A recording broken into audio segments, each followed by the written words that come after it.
Assalamualaikum warahmatullahi wabarakatuh.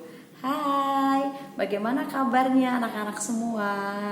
Alhamdulillah ya, semuanya sehat sehingga hari ini kalian bisa mengikuti pelajaran.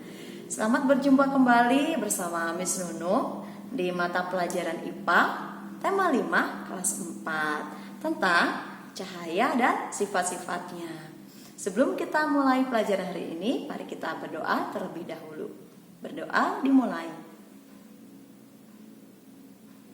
Berdoa selesai. Oke, anak-anak, ada yang tahu apa yang dimaksud dengan cahaya? Siapa yang mau jawab? Ya, good job. Cahaya adalah suatu gelombang yang dipancarkan oleh benda-benda yang mampu bersinar, sehingga memungkinkan mata kita untuk melihat benda-benda yang berada di sekitar benda-benda bersinar tersebut. Jadi benda yang bersinar itu disebut apa, anak-anak?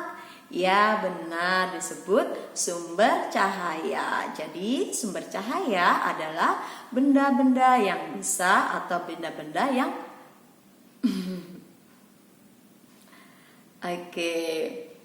Jadi sumber cahaya adalah benda-benda yang bisa menghasilkan cahayanya sendiri. Contohnya apa coba?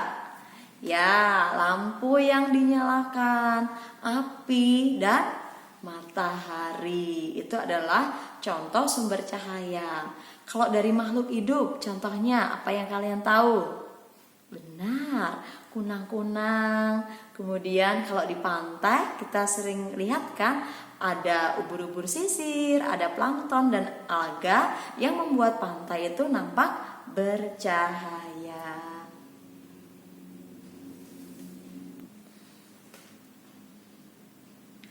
Anak-anak, cahaya itu tentunya sangat bermanfaat ya untuk makhluk hidup di bumi ini. Coba siapa yang tahu, sebutkan apa saja manfaatnya? Ya, untuk tumbuhan, cahaya dimanfaatkan untuk membantu proses fotosintesis sehingga tumbuhan bisa tumbuh dan berkembang. Kemudian untuk manusia dan hewan, itu cahaya dimanfaatkan agar kita bisa melihat benda-benda di sekitar kita. Selain itu, ada juga sinar laser. Sinar laser di dunia kesehatan atau kedokteran digunakan untuk mengobati penyakit tertentu. Kemudian untuk di dunia industri digunakan untuk memotong benda-benda yang keras.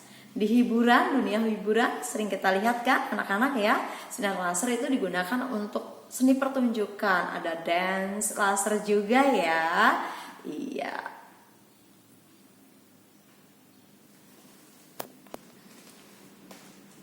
Oke, selanjutnya kita akan masuk ke sifat-sifat cahaya ya. Jadi cahaya itu memiliki sifat-sifat tertentu. Nah, Miss Nunung sudah melakukan simulasi percobaan ya. Nanti bisa dilihat di gambar tentang sifat-sifat cahaya. Yang pertama yaitu merambat lurus. Cahaya selalu merambat pada satu garis yang lurus. Contohnya seperti ini ya di gambar.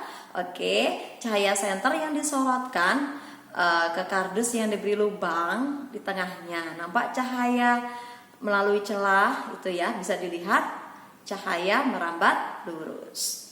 Contoh lain yaitu cahaya pada pasar malam, kemudian pada mercusuar dan cahaya pada pertunjukan. Di situ nampak jelas ya kalau cahaya itu berada pada garis lurus. Sifat yang kedua yaitu cahaya dapat dipantulkan. Jadi benda yang kita lihat itu karena apa? Karena benda tersebut memantulkan cahaya ke mata kita.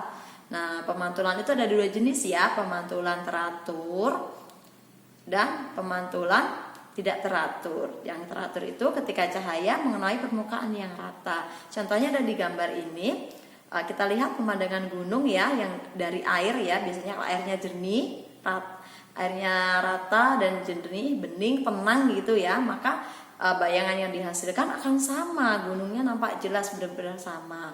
Kemudian yang kedua, pemantulan tidak teratur. Pemantulan tidak teratur jika mengenai benda yang tidak rata. Contohnya airnya beriak, lihat di situ kapalnya nampak tidak sama dengan aslinya. Ini juga bisa dilihat di gambar berikut ya.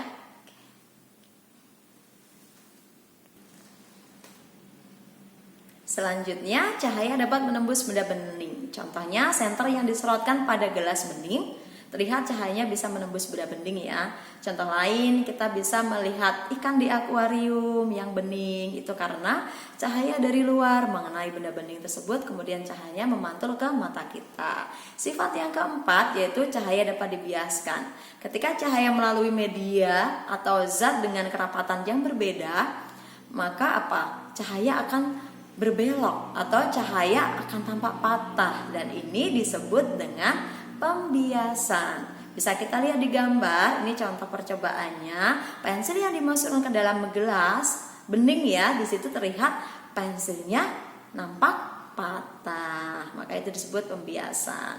Contoh lain yaitu ketika kita di kolam ya, di kolam renang misalkan kita lihat dasarnya itu tampak dangkal.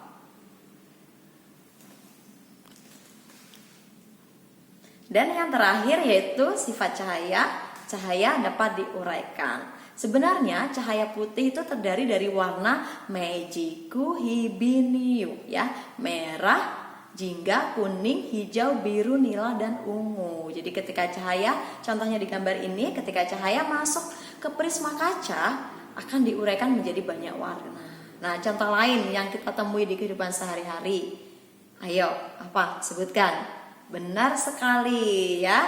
Jadi cahaya matahari yang melalui titik-titik air di udara akan diuraikan menjadi banyak warna, atau yang biasanya kita sering sebut pelangi. Oke anak-anak, demikian tadi pelajaran hari ini ya. Jadi dapat kita simpulkan bahwa cahaya itu sangat bermanfaat untuk kehidupan kita, untuk kehidupan makhluk hidup di bumi ini ya. Oke, jangan lupa setelah ini kalian kerjakan latihan kuisis di Classroom. Terima kasih. Wassalamualaikum warahmatullahi wabarakatuh.